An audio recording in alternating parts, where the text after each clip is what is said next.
সন্তানের চেহারায় তাকিয়ে 3 বার শুধুমাত্র নবীজির শেখানো ছোট্ট দোয়াটি 3 বার পড়ে আপনার সন্তানের মাথায় ফু দিন। সন্তান হবে নম্র, ভদ্র, শিষ্টাচার দ্বারা পরিপূর্ণ। ওই সন্তান কোনোদিন খারাপ হবে না, আপনার অবাধ্য হবে না। আপনারা যা বলবেন সন্তান বিনা বাধায় মেনে নিবে ইনশাআল্লাহ তাআলা।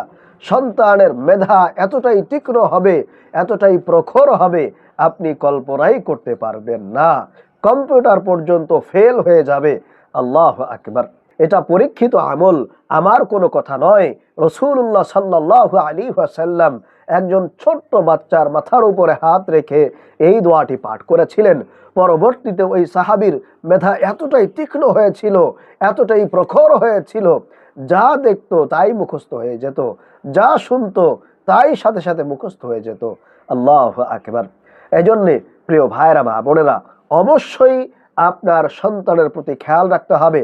বিশেষ করে যখন ছোট থাকে তখন অবশ্যই আপনি যদি আজকের এই আমলগুলো করতে পারেন, আপনার কপাল খুলে যাবে। সন্তান আপনার বাধ্য হবে, আপনি যা বলবেন সন্তান সেই কথা ইনশাআল্লাহ মেনে নিবে। প্রিয় ভাইরা, মা বোনেরা, আমি আপনাদেরকে বলবো প্রতিটি মা বাবার উচিত আজকের এই আমলটি করার জন্য। কারণ সন্তান হচ্ছে দুনিয়ার মধ্যে যতগুলো নিয়ামত আছে তার মধ্যে সর্বশ্রেষ্ঠ নিয়ামত হলো একজন সন্তান। বর্তমান সময় এটা অনেক বেশি দেখা যাচ্ছে। বিশেষ করে সন্তান যখন ছোট থাকে, সন্তানের বয়স যখন 10-12 বছর পর্যন্ত থাকে, ওই সময়টা সন্তানটা বেশি বেশি মা বাবার কাছাকাছি থাকে, মা বাবার যত্ন পায়, আদর ভালোবাসা পায়। কিন্তু পরবর্তীতে যখন তার বয়সটা একটু বেড়ে যায়, যখন সে স্কুলে যায়, কলেজে যায়, বন্ধু বান্ধবদের সাথে মেলামেশা করে, ঠিক তখন থেকেই মা বাবার অবাধ্য হতে থাকে, মা বাবার কোনো কথা শুনতে চায় না। বিশেষ করে এটা হয় তাদের খারাপ বন্ধুদের সাথে মেলামেশার কারণে। অনেক ছেলে মেয়ে আছে বন্ধুদের সাথে ঘুরতে ঘুরতে নেশাপানি করে, বিড়ি সিগারেট পর্যন্ত খাওয়া শুরু করে। এটা কিন্তু খুবই মারাত্মক একটা বিষয়। এটা হয় শুধুমাত্র মা বাবার থেকে দূরে সরার কারণে। এজন্য আমি আপনাদেরকে বলবো, প্রিয় ভাইরা, মা বোনেরা, বিশেষ করে মা বাবা আপনারা যারা আছেন, আপনার সন্তানের উপরে এই আমলটি যদি করতে পারেন, অবশ্যই আল্লাহ পাক রব্বুল আলামিন আপনার সন্তানকে আপনার প্রতি দুর্বল রাখবেন, আপনার সকল কথা মানবেন। আপনার সন্তান হবে সৎ, নিষ্ঠা এবং চরিত্র হবে তার সুন্দর। আপনি মা বাবার কোনো অবাধ্য সে হতে পারবে না ইনশাআল্লাহ তাআলা। প্রিয় মা ও বোনেরা, এজন্য আমি আপনাদেরকে বলবো অবশ্যই আপনারা আজকের এই আমলটি আপনার সন্তানের উপরে করার চেষ্টা করবেন। রাসূলুল্লাহ সাল্লাল্লাহু আলাইহি ওয়াসাল্লামের যে আমল, সেটা যদি করতে পারেন অবশ্যই আপনি উপকৃত হবেন, আপনি এর রেজাল্ট দেখতে পারবেন ইনশাআল্লাহ তাআলা। চলুন তাহলে আমি আপনাদেরকে আমলের নিয়মটি বলে দিই। প্রিয় ভাইয়েরা, মা বোনেরা, এই আমলটি যখন আপনি করবেন তখন অবশ্যই ওযু করে নেবেন, পবিত্রতা অর্জন করে নেবেন। ওযু করে পবিত্রতা অর্জন করে আপনার কলিজার টুকরা আদরের সন্তানকে আপনার সামনে বসাবেন। বসার পরে 1 নম্বরে আপনাদেরকে 3 বার ইস্তেগফার পাঠ করতে হবে। আপনারা এইভাবে ছোট্ট ইস্তেগফারটি 3 বার পাঠ করবেন। আস্তাগফিরুল্লাহ ওয়া আতুবু ইলাইহি, আস্তাগফিরুল্লাহ ওয়া আতুবু ইলাইহি, আস্তাগফিরুল্লাহ ওয়া আতুবু ইলাইহি, আস্তাগফিরুল্লাহ ওয়া আতুবু ইলাইহি। এরপর 2 নম্বরে আপনারা নামাজের দুরুদ ইব্রাহিম 3 বার পাঠ করবেন, অথবা চাইলে একেবারে ছোট্ট দুরুদ 3 বার পড়তে পারেন। সাল্লাল্লাহু আলাইহি ওয়াসাল্লাম, সাল্লাল্লাহু আলাইহি ওয়াসাল্লাম, সাল্লাল্লাহু আলাইহি ওয়াসাল্লাম। আল্লাহ রাসূলের প্রেম, ভালোবাসা, মহব্বত নিয়ে আপনারা দুরূদ শরীফ পাঠ করবেন। তাহলে 1 নম্বরে আপনারা 3 বার ইস্তিগফার পাঠ করবেন, 2 নম্বরেও 3 বার নামাজের দুরুদ ইব্রাহিম পাঠ করবেন। এরপরে আপনার সন্তানের চেহারার দিকে তাকিয়ে, আপনার কলিজার টুকরা আদরের সন্তানের চেহারার দিকে তাকিয়ে পবিত্র কোরআনুল কারীমে বর্ণিত এই ছোট্ট দোয়াটি আপনারা 3 বার অথবা 11 বার আপনার সন্তানের চেহারায় তাকিয়ে আপনারা এই দোয়াটি পড়বেন এইভাবে। বিসমিল্লাহির রহমানির রহিম। ওয়া আলকাইতু আলাইকা মাহাব্বাতাম মিন্নি, ওয়া আলকাইতু আলাইকা মাহাব্বাতাম মিন্নি, ওয়া আলকাইতু আলাইকা মাহাব্বাতাম মিন্নি, ওয়া আলকাইতু আলাইকা মাহাব্বাতাম মিন্নি। এইভাবে করে 3 বার অথবা 11 বার পড়বেন।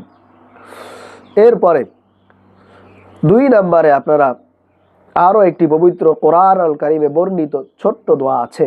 এই দোয়াটা পড়লে আপনার সন্তান সৎ হবে, তার চরিত্র সুন্দর হবে, শিষ্টাচার হবে, আপনার কথা শুনবে, ইনশাআল্লাহ খারাপ হবে না, নষ্ট হবে না। আল্লাহ রাব্বুল আলামিন আপনার সন্তানের উপরে রহমত বরকত নাজিল করবেন। আল্লাহু আকবার। সেই দোয়াটি আপনারা 3 বার অথবা 11 বার পড়বেন। এই দোয়াটি হলো রব্বি হাবলি মিনাস সালিহিন, রব্বি হাবলি মিনাস সালিহিন, রব্বি হাবলি মিনাস সালিহিন। এই দোয়াটা হযরত ইব্রাহিম আলাইহিস সালাম তার সন্তানের জন্য করেছিলেন। আল্লাহ রাব্বুল আলামিন তার সন্তানকে সৎ বানাচ্ছেন, নেককার বানাচ্ছেন, শিষ্টাচারওয়ালা সন্তান আল্লাহ রাব্বুল আলামিন হযরত ইব্রাহিম আলাইহিস সালামকে দান করেছিলেন। এজন্য আপনারা এই দোয়াটি পড়ে আপনার সন্তানের মাথায় একটা ফুঁক দিবেন। মাথায় হাত রেখে আপনি এই দোয়াটা পড়বেন। এরপরে যখন পড়া হয়ে যাবে আপনার সন্তানের মাথায় এরকম একটি ফুঁক দিবেন, তাহলে হয়ে যাবে। এরপরে সর্বশেষ আরো একটি দোয়া, যেই দোয়া পড়লে আপনার সন্তানের মেধা হবে খুবই তীক্ষ্ণ, খুবই প্রখর, শক্তিশালী, যা শুনবে তাই মুখস্থ হয়ে যাবে। যা পড়বে, বেশি পড়তে হবে না, অল্প পড়লেই আল্লাহ রাব্বুল আলামিন অনেক বেশি পড়া মুখস্থ রাখার সেই ক্ষমতা, সেই পাওয়ার, সেই মেধা তাকে দান করবেন ইনশাআল্লাহ। এই জন্যে এই দোয়াটি আপনার সন্তানের মাথায় হাত রেখে 11 বার পড়বেন। এরপরে আপনার সন্তানের মাথার উপরে একটি ফুঁক দিবেন, তাহলেই হয়ে যাবে। সেই দোয়াটি হলো আল্লাহুম্মা ফাক্কিহহু ফিদ্দীন ওয়া আল্লিমহু তা'ওয়ীল, আল্লাহুম্মা ফাক্কিহহু ফিদ্দীন ওয়া আল্লিমহু তা'ওয়ীল, আল্লাহুম্মা ফাক্কিহহু ফিদ্দীন ওয়া আল্লিমহু তা'ওয়ীল। এই দোয়াটি আপনারা 3 বার অথবা 11 বার পড়ে আপনার সন্তানের মাথায় ফুঁক দিবেন। আশা করি বুঝতে পেরেছেন।